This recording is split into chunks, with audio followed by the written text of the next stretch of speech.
सब्जी को एक बाउल में निकाल लेंगे। ये सब्जी बहुत ही टेस्टी बनी है। इसको रोटी, चावल, पराठा किसी भी चीज के साथ सर्व कर सकते हैं। नमस्ते, मैं सुमनलता दीक्षित। आज मैं अपनी किचन में छोलिया पनीर की सब्जी की रेसिपी शेयर करूंगी। चलिए देखते हैं इसको कैसे बनाना है। 3 टमाटर, 1 प्याज, इनकी अलग अलग पेस्ट बनाएंगे। 200 ग्राम पनीर है, इसको क्यूब्स में काटेंगे।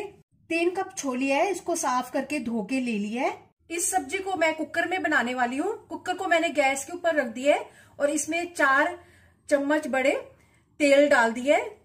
तेल जो भी खाते हो वो डाल सकते हैं। 1 छोटा चम्मच जीरा, 1/4 चम्मच हींग। इनके भून जाने पर प्याज डाल देंगे। प्याज को ट्रांसपेरेंट होने तक भून लेंगे।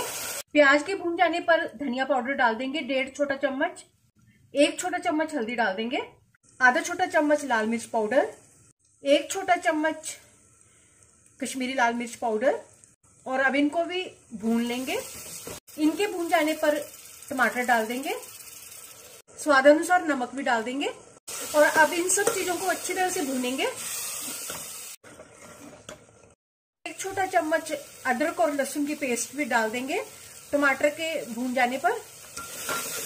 और अब इसको भी मसाले के साथ अच्छी तरह से भूनेंगे।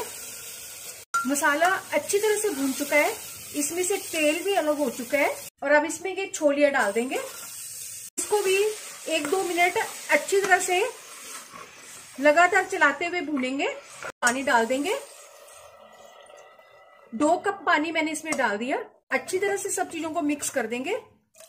जिस भी चीज के साथ खाना है उसके हिसाब से इसमें ग्रेवी बनाएंगे।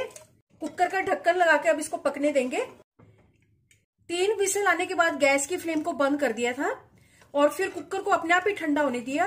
और अब इसको चेक करते हैं। छोलिया अच्छी तरह से पक चुका है और अब इसमें पनीर डाल देंगे। आधा छोटा चम्मच गरम मसाला, मिक्स कर देंगे अच्छी तरह से। अगर आप मेरे चैनल पर पहली बार हैं तो इसे सब्सक्राइब कर देना, बेल को प्रेस कर देना, जिससे आपको मेरे आने वाले वीडियो की नोटिफिकेशन मिलेगी।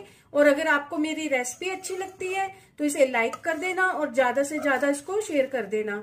और कमेंट सेक्शन में जरूर बताना ये रेसिपी आपको कैसी लगी। सब्जी बनकर तैयार है। सब्जी बहुत ही अच्छी बनी है। चलिए मिलते हैं एक अच्छी सी नई रेसिपी के साथ। बाय।